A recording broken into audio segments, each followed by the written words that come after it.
It's Monday and there are movies to be looked at. This is Monday Movie Pickup. Alright, for starters, here's A Fault in Our Stars. Was it 2013? 2014 actually. Film. Everyone seemed to have seen this movie except for me actually, so saw this for real cheap. I figured why not give it a try. Red Riding Hood, so this is actually the alternate cut.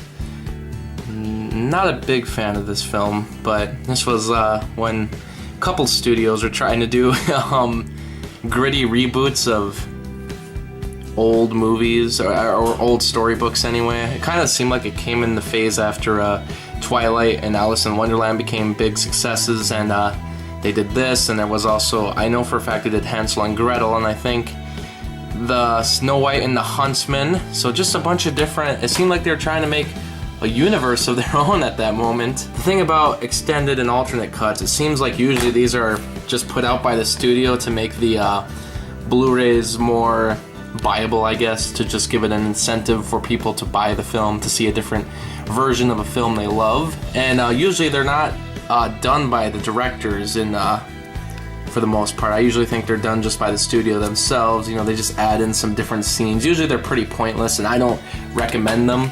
Alternate cuts can usually refer to maybe an alternate ending, which is usually you don't have to watch the whole movie again. You could just watch it, you know, the ending to see what they did differently. So I don't usually recommend even watching the alternate cuts or extended cuts unless you really like the movie and you want to just give it a second watch, because I usually think all it does is dwindle down the film, unless the running time is literally only different by 2 minutes, which can happen. If it's different by 2 minutes, I don't think it's gonna affect the film too much, but sometimes it can happen. There's even an entire website to look that all up. I usually recommend doing director's cuts, depending. Sometimes you gotta do the research ahead of time, like for instance the director cut of Terminator 2 or the director's cut of Blade Runner. Those are usually generally praised more than the theatrical cuts, because the theatrical cuts were butchered by the studio in order for them to apparently get more money, which most of the time isn't even true. And even then, if they do the director's vision of the film, sometimes that version won't even make money. Sometimes movies just won't make money, but we end up with all these cuts, and I'm not a big fan of doing 30 different cuts. But if you're gonna do a bunch of different cuts, at least release them all on the same package. I know I have Tropic Thunder, which is only the director's cut on Blu-ray. They don't have the theatrical cut packed in with it. There's not even a theatrical cut on Blu-ray, it's only on DVD, which I think is insane. Yeah, as far as comedies, you know, if there's an unrated cut, I usually watch that version just because it's usually just jokes that were deemed too inappropriate for the film to get a PG-13 rating as opposed to an R, or an R rating as opposed to an NC-17. So usually for films that are comedies, I usually just watch the unrated cut because you're just basically getting more F-bombs and such. But even then, you really got to do your research on different cuts. This is Rachel River. This is a film that was actually shot in my great state of Minnesota, and it's pretty obscure. There's only a VHS and a Laserdisc of it available. This Laserdisc was actually less money than the VHS, crazily enough.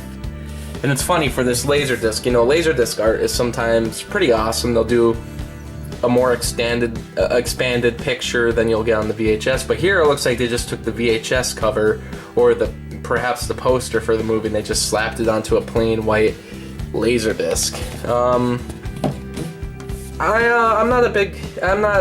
I don't think Laserdisc is pretty much usable anymore. I think it's really outdated technology, obviously, but if you're gonna get a film and it's only released on VHS or Laserdisc and they don't have a DVD or Blu-ray release, which is really strange that not every movie even has a DVD or Blu-ray release, but if there's an option between Laserdisc and VHS, I'd really go for the Laserdisc because usually you're gonna get a better picture. And we have Lawrence of Arabia. Here we go. This is by far the biggest box set I've gotten yet. I mean, to figure out the size difference, there's a Blu-ray, there's this box set. It's freaking huge, and I got this for a really good price. I found this for a couple years ago.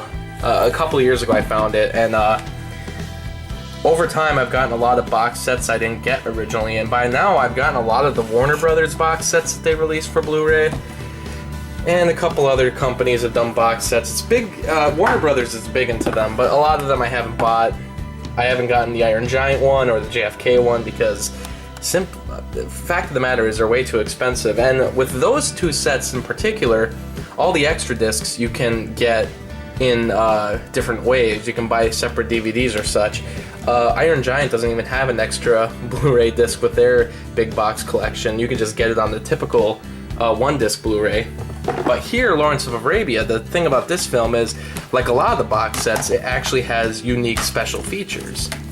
And this disc 3 is only available on this set, and that's why I usually try to look out to get these box sets, because the box sets are kind of annoying to lug around, and usually they don't have anything that I'd love to have in particular. They're usually just, you know, like here we got a film frame actually from a 70mm print, which is kind of cool, but sometimes these box sets have like crayons or pencils or just, I don't know, random stuff that I don't care, like diaries and stuff I don't wish to have, but I want to have these extra discs, so I try to look out for them for real cheap, and I've gotten lucky. A lot of my box sets I've only got for $20 or less. This one in particular I was waiting on for a while because now it's down to around $30. I got this actually for $30, and in my case it's actually one of the pricier box sets I paid for, and even then $30 ain't too much. And this one actually even comes with the soundtrack, which is pretty cool. And then yeah, it comes with like a big book. I like when they come with the books. So it's just really interesting stuff, and I think I'm pretty much done buying box sets at this point. I don't think there's any out there that I'm really looking to buy, especially since most of them don't have discs I can't buy elsewhere besides buying the box set. That was today's Monday movie pickup. Bunch of random different things. First Laserdisc on the show, so that's pretty cool. I don't really buy Laserdiscs ever.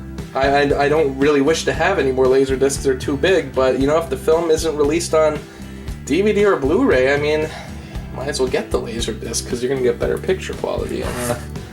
Well, see you next time.